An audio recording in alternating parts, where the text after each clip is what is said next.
Welcome to Subramani. Uh, what is your net worth? Is not a question which women are able to answer very easily. Of course, you see TikTok videos on girl math. That apart, that is very far away. But I'm saying even simple questions like, "What is your net worth?"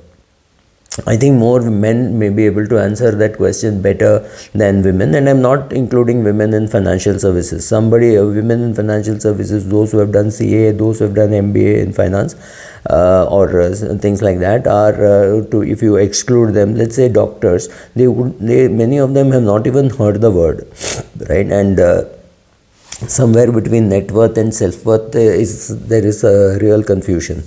And I'm very happy to say that now 10% of my viewers are women, and that is increasing, which itself is a good news for women in general.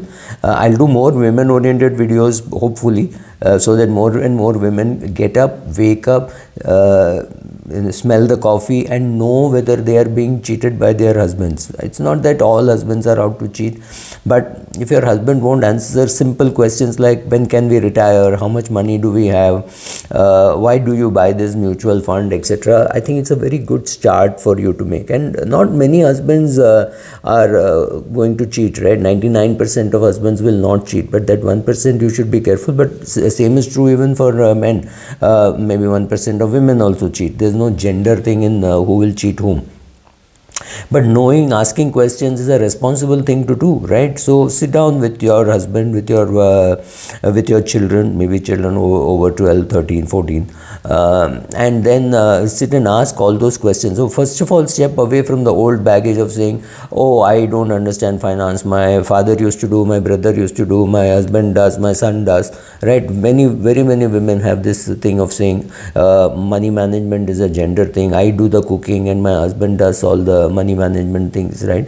It's not a very sensible thing to do, because at some stage you will be alone. See, some women don't get married at all, some women get married and get divorced, some women get widowed. So whatever it is, there is enough evidence to show, at least in the US they show that 3.7 years is what women will spend alone in a senior citizen home, and men will spend 2.2 years, right? 2.2 years they could require bed care also. Same thing for women. For women it is a larger figure. So also, if you are being told by somebody from the older generation, my generation or even previous generation, that talking about money at home is impolite, we are upper caste, we talk only about everything else, but we don't talk about money. One day if you're stuck without knowing how to withdraw money from the ATM or something as basic as that, you're going to find it, you're going to have a lot of regret. So talk about everything but not money sounds very stupid and wrong. And I keep saying the second most important taboo topic in Indian houses is sex, the first being money. Right, so even if you're a financial expert, even as a financial expert, I used to interview women, this is long back, maybe 10 years, 15 years back, to do stories for Money Today.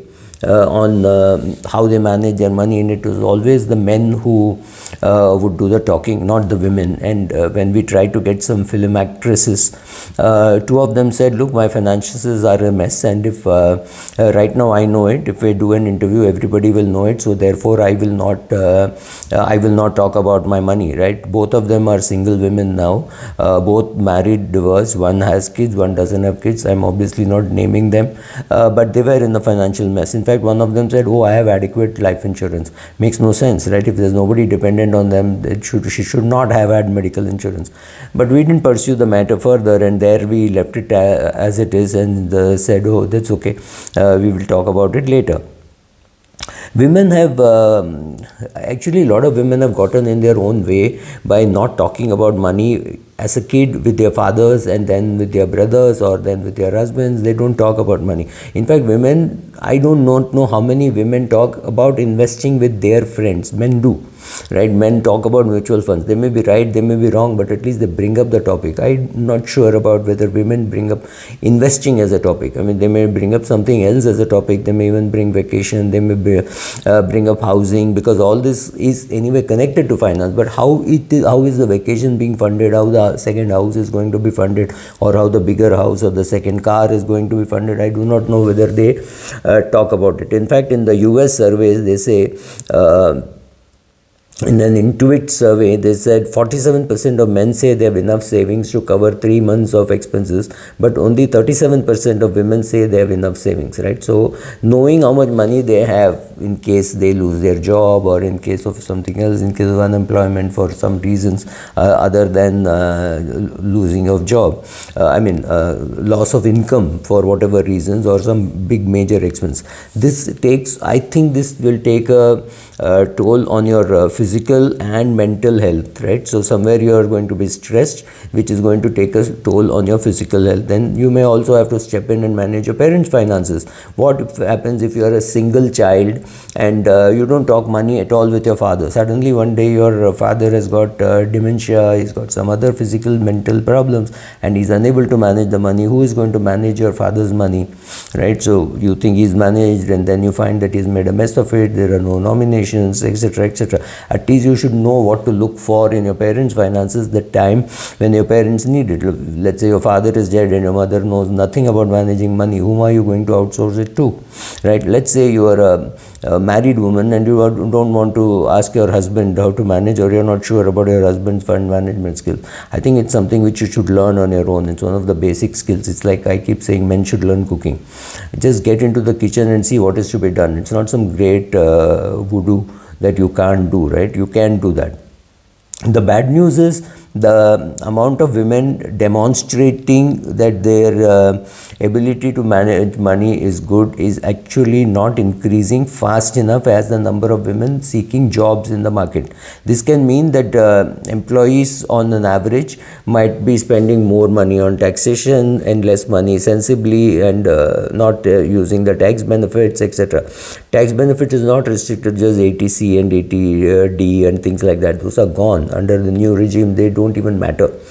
But where to put your money? Should you put your money in a debt mutual fund and withdraw after 10 years, 20 years, or should you put it in a bank fixed deposit? It's an important question for you to know, right? So think about missing 1 day's work every month because of bad finances. Would you do that? Would you take an unpaid leave once a month because just for fun? You won't, right? So first of all, understand that knowledge is power. Understanding and managing and handling your own money is a gateway to building a financial life that you want. So watching videos like this are useful, and I'll tell you what videos not to watch. More than half the women surveyed in the US said they wish they knew more about finances. Alas, wish is not a good strategy. You have to actually do it. And women are not good with money. Women are not good in math. Right? It's wrong, because so many women are in financial professions. So get rid of all that. Another important thing which I see, I see even among my nieces and all, is turning to social media for answers. So there are enough people on social media who may even flaunt very fancy degrees and say, oh, we will teach you everything about finances. But on the Intuit survey, it shows 29% of women and 47% of female entrepreneurs, right? 29% generally for women, and 47% of female entrepreneurs turn to social media for advice. Let's face it, you can see cat videos, dog videos, lion videos, something which you can't believe, whatever nonsense, but don't turn to social media don't turn to influencers for learning finance. It's just not right. So the question to ask is the person giving financial advice qualified or just looking for clicks? How would you ever know that, right? So even if a person is qualified, does it mean the person has any experience doing what he is talking about? Are financial products being pushed to you? If you do not know what product is being pushed to you, maybe you're the product. Let's face it, in this video that I make, there will be some clicks, there will be some ad money which I get from Google, but that's what it is. There's no product which I am pushing. I don't like to push products, and that's it. And I think it is wrong to push products. It's very easy for me to say, oh, this is my product and you must buy it, I use it, and blah blah blah. It's a protein powder, it's a running shoe, it's a tourism company, anything. I don't want to push products because I can even tell you, look, I bought this product and I benefit, but I don't get any kickback for saying that. That's different. I could talk about a airline that I use, I could talk about a shoe that I use or a financial product that I use. It does not mean they're paying me. I am telling you that, yeah, genuinely I'm using. I'm not recommending the product, right? Is the financial influencer connected to any actual financial institution? There are many financial institutions which are now deploying people to talk about it. If the investment looks too good to be true, is it really too good to be true? It's a good question to ask. So there are a lot of scammers out there who are waiting to sell something, and there are people who have sold bad products. They have sold cryptocurrencies, they have sworn by it, and they think it's a great product, and then they have come back. People have lost money listening to them. People have lost money listening to their tips, and they say, oh, this company is great, it's a fantastic dividend yield, I have bought it. You have no clue what price they bought it, whether they made money, whether they didn't make money, right? So I'm not thrashing all social media advice. I'm part of that, but you have to be careful, right? In fact, studies conducted in the US show that 68% of people admit that TikTok has been a great, FinTalk has improved their financial situation. Fidelity has found that in Women's History of Month survey for 2023, that was long back, not only do women want to handle their money woes, but they also do a great job when they do. Women actually handle money better than men, but they don't do it. So the question is, let's take a simple question. How do you calculate your net worth? Take all your assets, everything, including the PF value, the paid up value of your insurance, all right? All those are your assets. Anything that you have bought is your asset. Any financial asset is your asset. Now that does not include maybe your golf kit, maybe your camera. I'm not talking about those assets, but every other asset, you just add up everything. Maybe you have a home, you have a savings account, you have a PPF, you have your pension account, right? Your company PF, paid up policies, mutual funds, everything. Take the market value. You will get your NSGL statement. Take it from there. Don't take your car into account, don't take your car loan into account, right? So add up all this, maybe it comes to 10 lakhs, 20 lakhs, 1 crore, whatever, depending on your age. Then reduce all the outstanding from that, right? Your home mortgage, if any, any credit card debt, which should be actually zero, any student loan, reduce all that. The gap between assets and liabilities is called your net worth, and it should be your aim to keep on increasing your net worth. So maybe it is wrong to say, but women, get off your ass, do this work. Forget girl math, I'll talk about it separately, but look after your money. It's your job. Don't expect the world to do it for you. Thank you.